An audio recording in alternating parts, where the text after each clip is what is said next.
right, so next up is our very own Alex Heid. Woohoo!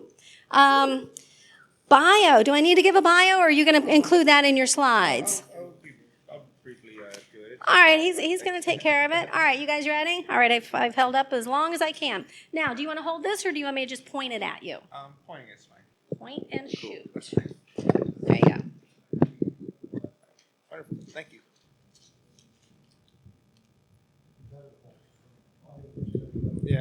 Yeah, I'll just hold it. Great. Thank you for coming out.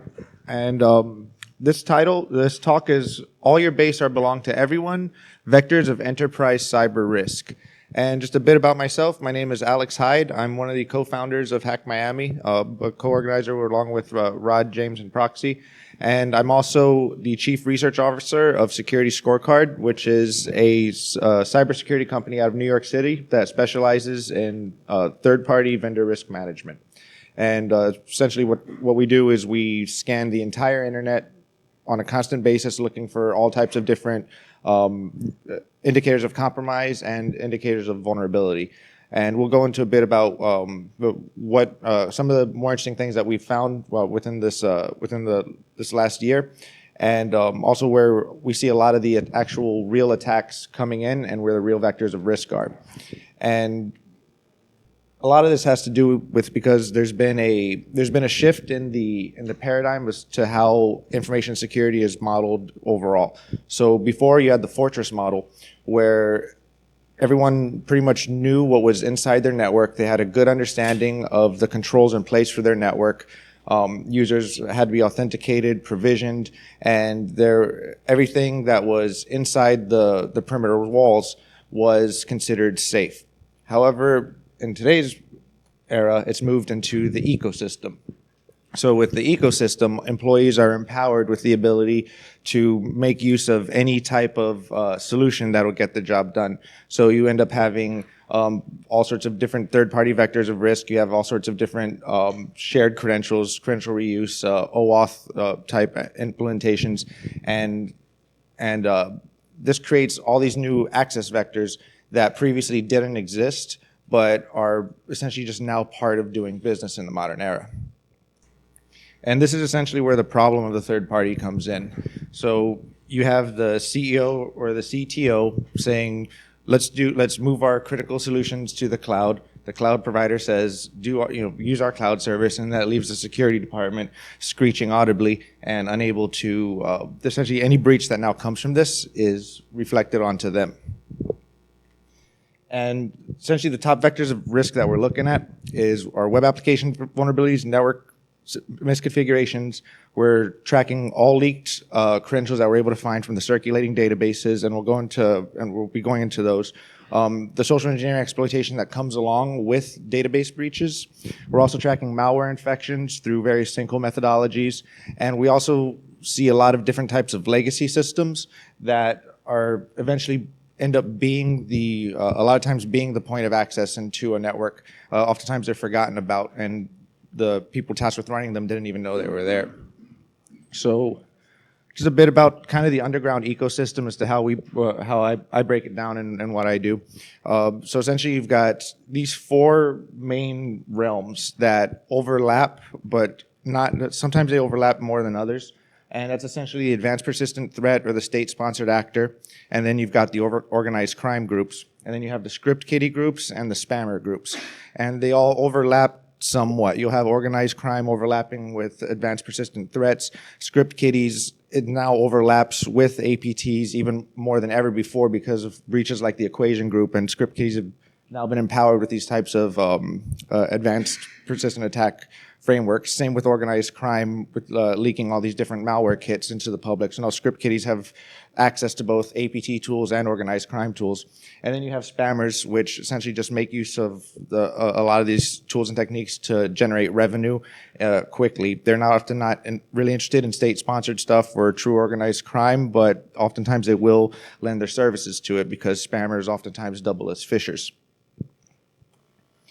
And probably the most prolific attack, or the prolific types of attacks that we've seen going through the last 2 years, specifically 2016 and 2017, are leaking databases or hacked databases. And there's a great resource, haveibeenpwned.com, who's run by a researcher named Troy Hunt out of Australia. And he has connections within the hacking underground and within the research community. And he will acquire gigabytes and gigabytes of leaked databases on a daily basis, and he'll ingest them into his platform, and it can be queried based on email address. And we also do this at SecurityScorecard, but this is his sole focus on, and what that's all he does, and he collects a lot of data breaches. And pretty much every company you can think of that's been prominent within the last 10, 20 years have now been breached. Just on this first page, you've got Adobe, MySpace, LinkedIn, Last.fm, Badu, Mate1, every dating site you can imagine, a bunch of news sites, game sites, adult sites, social network sites, and it just goes on and on and on. Every day there's more and more. And it was 2.5 billion credentials by the end of 2016, and we're not even through 2017 yet, and there's already been about 2.5 billion to 3 billion more. And what attackers will do is they'll essentially, there's a bunch of different ways to make use of these databases. Oftentimes, they're email address and password combinations. And sometimes the passwords are encrypted, sometimes the passwords are plain text. But there's many different ways that attackers can make use of that, and we'll go into these. So just the basic flow of the underground economy. You obtain the stolen data, you monetize the stolen data, either you resell it or use it. You launder the profits via e-currencies, which is now made much simpler through the use of Bitcoin or other cryptocurrencies. And then you spend or cash those out to physical assets or hold them as crypto. But essentially the goal is to cash them out into a physical way in the tangible real world. And the standard hacking methodology applies to this: reconnaissance, gaining access, maintaining access, and covering up the tracks. 4 very simple steps that have all sorts of different combinations to be leveraged, and is essentially the what's causing a lot of these breaches is the use of the methodology. And attack tools are now much easier. So with this image here, it shows that back in the day, hackers would have to really develop their code. They'd have to know how to code stuff and actually launch attacks. Now, the average botnet operator, you can launch attacks from just by downloading the latest attack kits, be it a botnet, or now we've seen advanced persistent threat tools like the Equation Group. So this is essentially what happens when missiles are given to script kiddies. This is a scan result of I scanned the entire internet, and this is just a screenshot of that, of all the infected SMB ports, port 445, that are actively infected with the double pulsar backdoor. And what the double pulsar backdoor is it's a piece of malware that was developed by the NSA and leaked into the public through the Equation Group toolkit. And the exploit pathway that they use is within the Equation Group toolkit, they'll use Eternal Blue to exploit the SMB protocol. They'll use double pulsar to backdoor it.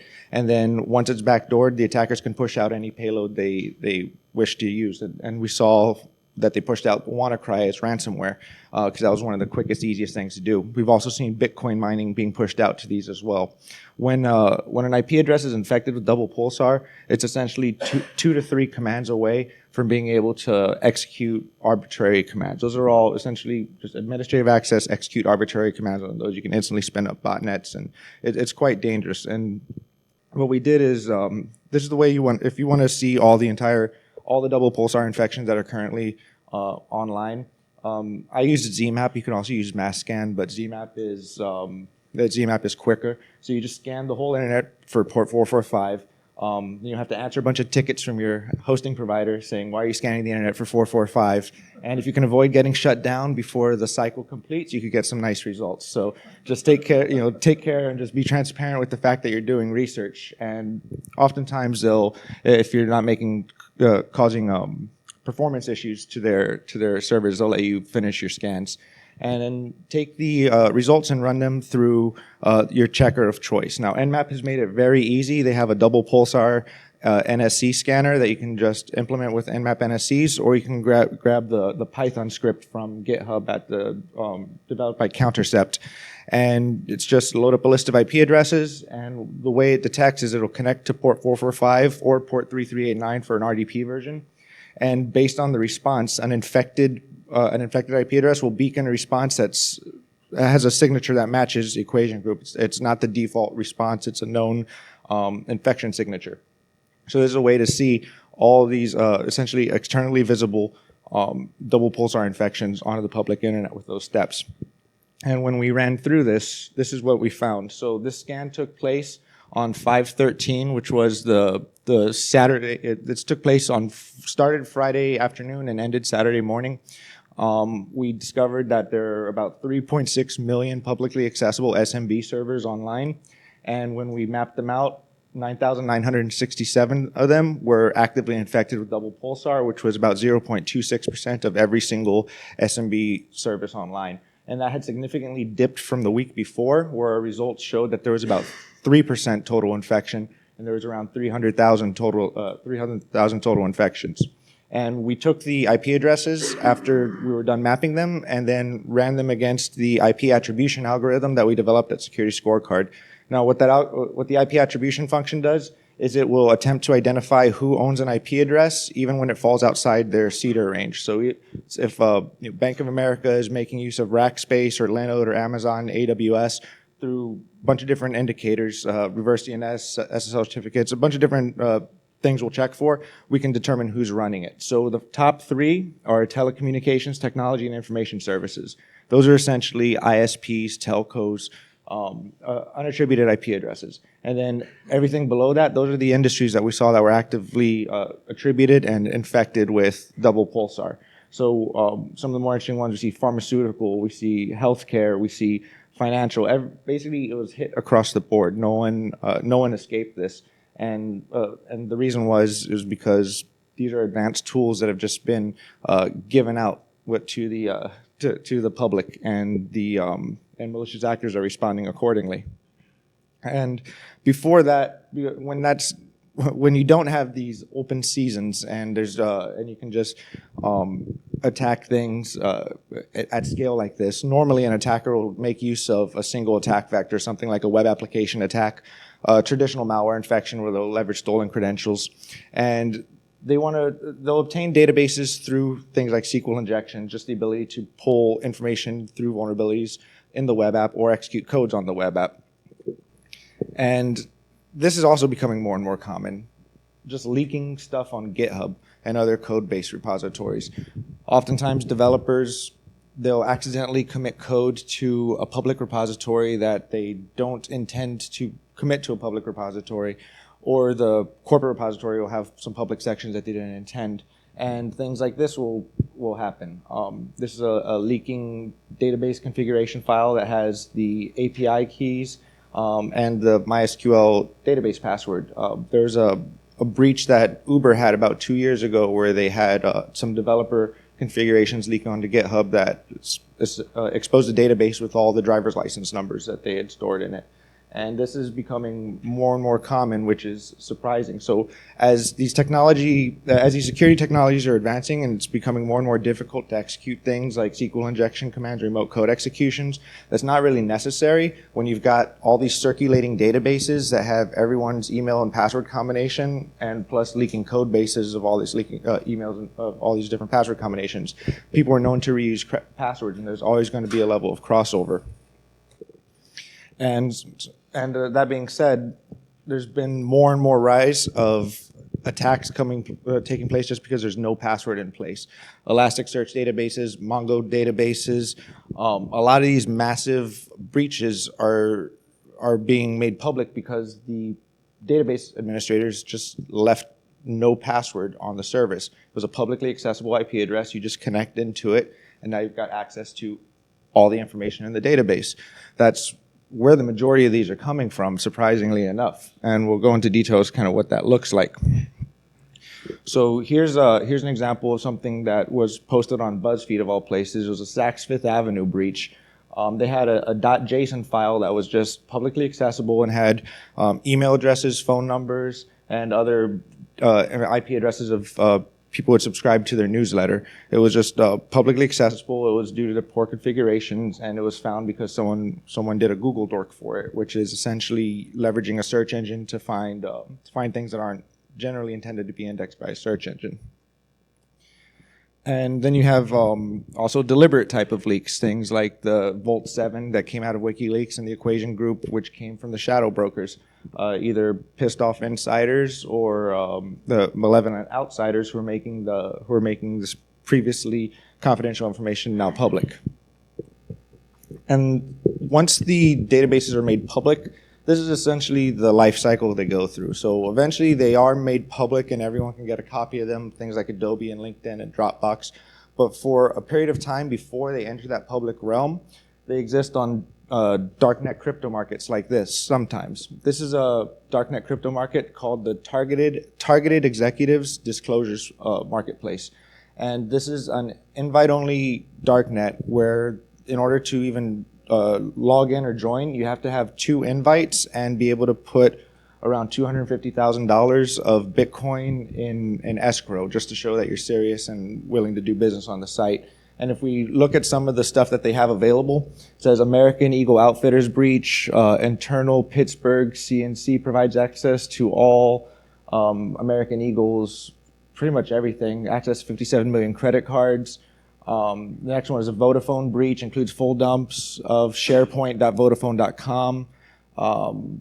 Goldman Sachs HR dump, bidding starts at $100,000. LinkedIn disclosures on 15 executives, intermittent email access, bidding starts at $55,000.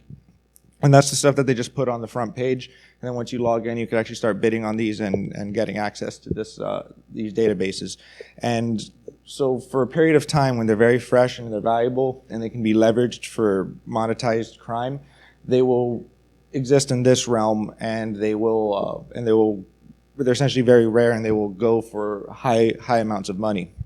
And then after a while, after the data has been beaten to death and it's no longer as useful to an attacker, sort of like fresh fruit going bad, it'll end up on places like leak forums or hack forums or any of these other clear-net hacking places, which are essentially frequented by a lot of script kiddies. But they'll trade stuff like this because it gives them reputation, and they get status within the forum and advantages like that. And so we see here that there's a bunch of hacked RDP accounts, hacked SOC 5s, combos of databases, emails, and passwords. These are always free on these ClearNet sites. If someone's trying to pay for them, then you're just on the wrong forum. And they usually go for when their data is fresh, it'll go for a very high ticket value, like we saw on the targeted executive forums. And then once it hits here, it's essentially the public. And then the next step from here, and this is someone, it says 1,042 public and private database dumps. So this person's just got a big archive of databases that they're making available for free on the leak forums site. And then you have places like this, which are essentially just, they're like Have I Been Pwned, in that they compile all the different databases, except they're not as, they don't have the same ethics as a white hat researcher, and they make all the databases available for download for free. And these type of sites go up and down all the time. And these are, just for example, we have the Stratfor email breach, the Dropbox email breach, United Arab Emirates Investment Bank, Badu, LinkedIn, Muslim Match, Nold forums, well, a whole bunch of Snapchat databases in there. And you end up, these servers usually have terabytes and terabytes of stuff, and people will mirror them with wget and host them up until they're taken down. And essentially people will just start collecting these through like trading cards. And the way to find these is to just, once you find the file name, you can do a Google dork for the file name, in title, index of, and then the database name, and you'll find what you're looking for. And usually when you find one, you'll find a whole lot of others. And so what are attackers doing with these databases? So the main thing is password reuse. They've got lists of long email address and email password combinations, and there's going to be a percentage of people that will reuse those passwords. So on the LinkedIn, say for the LinkedIn breach, you can take all of the Bank of America login accounts, and then there might be 20,000 different login portals available for Bank of America for various different services. Chances are there's going to be employees with their corporate credentials that are reusing it they're reusing passwords across the board, and that's more and more common. And once what the goal is to get access to the enterprise to enterprise stuff, but they're also looking for things such as simple as Spotify accounts, Netflix logins, just premium services, stuff they can do a little bit of carding or just watch stuff for free. So there's a whole range of severity of how these databases are being used. Some people are just sending spam email. Some people are sending targeted spear phishing email. And we saw that with the DocuSign breach that just took place. There's a whole bunch of targeted spear phishing attacks that just came out within the last week as following the DocuSign breach. And it'll probably be about 3 months before we start seeing DocuSign in the same types of places that we saw these other public forums. And right now it seems that the only people who have DocuSign it's circulating in private circles, but give it time, it'll join the list of publicly available databases as well. Chances are Have I Been Pwned already has it. And then there's the aspect of password cracking. So when these databases are circulating, oftentimes it'll have the email address and password, but the password is more often than not encrypted. So attackers will have to decrypt it or find another database that has plain text passwords. But cracking passwords is not difficult. You got John the Ripper, you got Hashcat, people with Bitcoin mining rigs have a bunch of GPU cards that can also double as password cracking cards. And it's pretty simple to just load up password hashes and crack them. So what we did here is I loaded up the FBI.gov passwords from the Dropbox breach and ran them against the default John the Ripper word list of the top 100 most common passwords. And it found the simple ones: Godzilla, ha ha ha, tennis, Trevor. A more advanced word list and more time, more processing power is going to get more results. And this is if an attacker wants to do it the hard way. So hackers there's specifically the exploit.in forum. They made a nice 10 gigabyte combo list file where they took all the most popular data breaches that have been circulating for the last few years, all the ones we've been looking at, and they've already pre-cracked the passwords, and it's just on Pirate Bay, a 10 gigabyte file called the exploit.in password forum, password breach archive, and it's plain text email and password, email addresses and plain text passwords for all these different breaches. And it's recommended that you all download it and see if your email is on there. Probably something will be. And it's just also interesting to look at and see how this is being done. And that release was about a year ago now, and there have been more updated versions that have since come out. And it's actually been seen in the wild. So this is a USCERT alert that was just released within the last month. And threat actors appear to be leveraging stolen administrative credentials across all enterprise network access devices in all enterprise industries. And this comes on the heels of the release of the Equation Group breach, or the Equation Group attack tools, and basically everyone's email and password combination going back for the last 10 years. And even when you think of it from the standpoint of these databases being available, in 2008, 2010, the only people who had access to all these different databases were groups like the NSA, who would use it for lookups and stuff.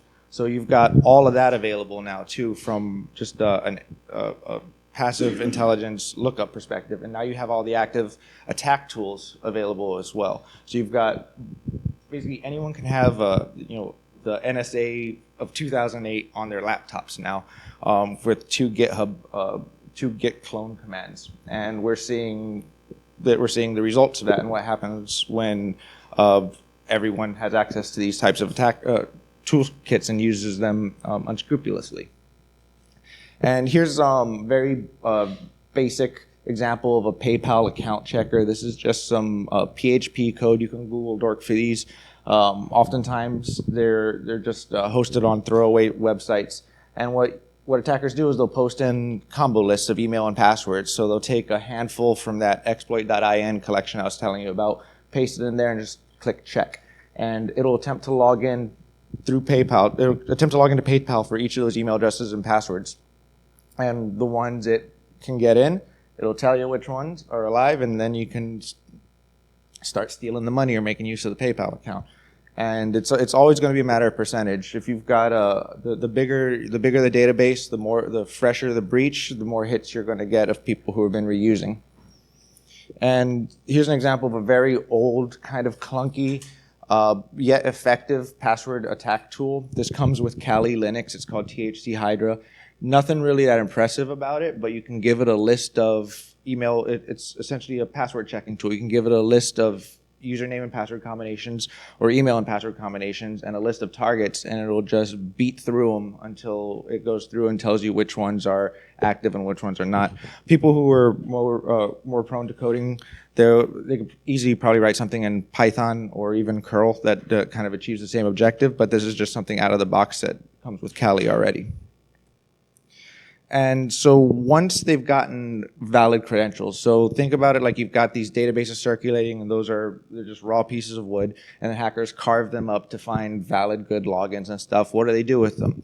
So they can either start using them themselves, or they can start reselling them. So this is a credential marketplace. It's called cartersmarket.su. It used to just be credit cards for sale, but now they sell PayPal logins, email logins, e-commerce logins, and the artwork kind of gives you an idea of the type of personalities that participate in the shop.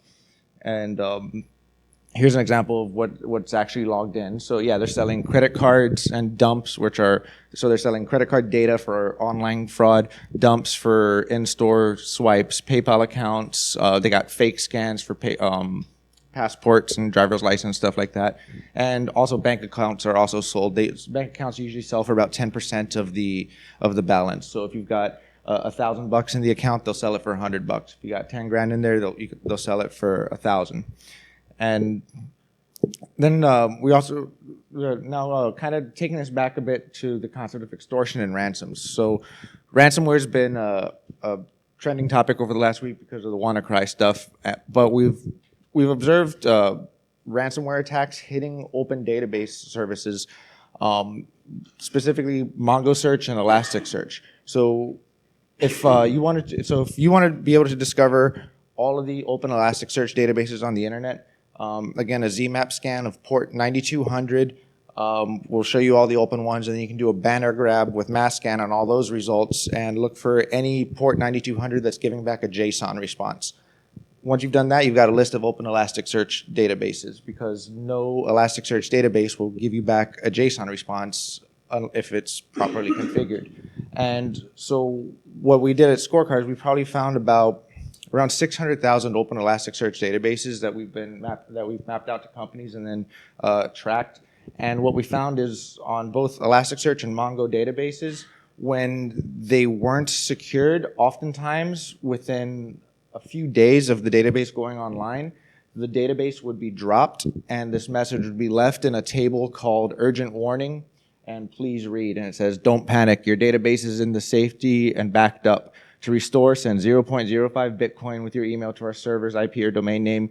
Each 48 hours will erase all data. And I've also seen threats where they threaten to release the data unless it's been published. And when you check the Bitcoin payments, some people are paying. More people, they made more money than the guys in the WannaCry campaign did. These guys probably made around 60K. But a lot of people, they'll just restore the database and ignore the ransom message, and then it'll get dropped again, and then they just restore it again. But they just never think to just set a password. That's really the entire issue. They're not putting a password on their databases, and it's because the technology is new and it doesn't do it by default. And they say, oh, you're not supposed to put this on the internet. It's going to be behind a VPN. It's going to be behind a firewall, but they're not. And this is the results of it. And we've seen my last check showed about 600,000 open Elasticsearch databases on the entire internet, and about 250,000 open Mongo databases. And Mongo would be a sweep on port 27017, and Elastic would be 9200. And any of the search engines like Shodan or Census will give you those same results. And it's essentially what is feeding the underground marketplace right now. The fact that people are just giving away their data because they don't know how to set their servers up right. And so in conclusion, what can be done? So there's all the different interconnected networks have provided different levels of risk. The third parties have, everyone's making use of various third parties of a gradient level of different security. And now script kiddies have military-grade cyber weapons, and organized crimes have dark markets for every cool thing you could possibly think of. And the only thing that can be really done is essentially it's a continuous monitoring of yourself and the entire ecosystem that you're involved in, and it's quite difficult to do for an individual to do it. I mean, that's the reason we came up with SecurityScorecard, to create a SaaS-based platform where companies can just input a URL and monitor all the different companies that they're following.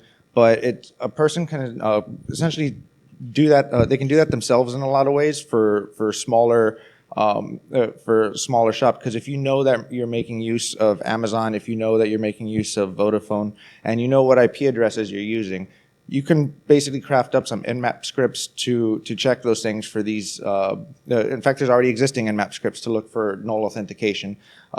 Just very basic tools like Nmap scans, or just searches on Pastebin every now and then, or searches on GitHub for your own company name. That'll go a long way to see if either you're leaking something or maybe there's another company that's leaking something. Because the bad guys they're not doing anything special a lot of the time. They're just mapping, seeing what's out there, and hitting the very first thing that they're seeing. And most importantly, everyone's going to have a breach at this point in time. Like, there's no way that anyone's going to be, I am king of security, no one's ever going to hit me, because they're going to be doing business with someone that they're trading sensitive information with who will get hit. And it's what differentiates winners from the losers is how fast do you respond to that incident. Do you notify your users right away, tell them to start changing their passwords and say, we got hit, we fixed it, we'll make sure we don't get hit in that way again? Or do you ignore it for 4 years until it comes up in a mergers and acquisition deal, like what we saw what happened with Yahoo and Verizon? So that's essentially what's going to differentiate things. It's going to be the response to the incident. And here's a list of resources that are a lot of fun. You got Have I Been Pwned for email breach lookups. And if you want to find the sources for the databases that he uses on Have I Been Pwned, just do some creative Google searching with the database names. You'll find them. The Equation Group Leak Archive, available in full from GitHub. Recommend everyone check it out because there's all sorts of really interesting stuff in there. And then you got two options for an Nmap double pulsar scanner, or two options for double pulsar scanner. You can load the Nmap NSC into your local copy of Nmap, or you can just get the Python script and scan for it in that method. But those are probably the most useful tools of the month, I would say, especially given what's been going on. And yeah, on that, we have a few minutes left, and I'd be happy to take questions. And yep, and also you can go to instant.securityscorecard.com and type the name of your company, and we'll generate an instant external report showing everything that we see from web application security to hacker chatter, leaking passwords, DNS configurations. We look at the 10 different vectors of risk and roll it up into a color-coded letter grade. So instant.securityscorecard.com for that. And follow me on Twitter at AlexHyde. And yeah, we got some time, so I'd be happy to take any questions. Any questions? All right. Great. Thank you all for coming. Much appreciated.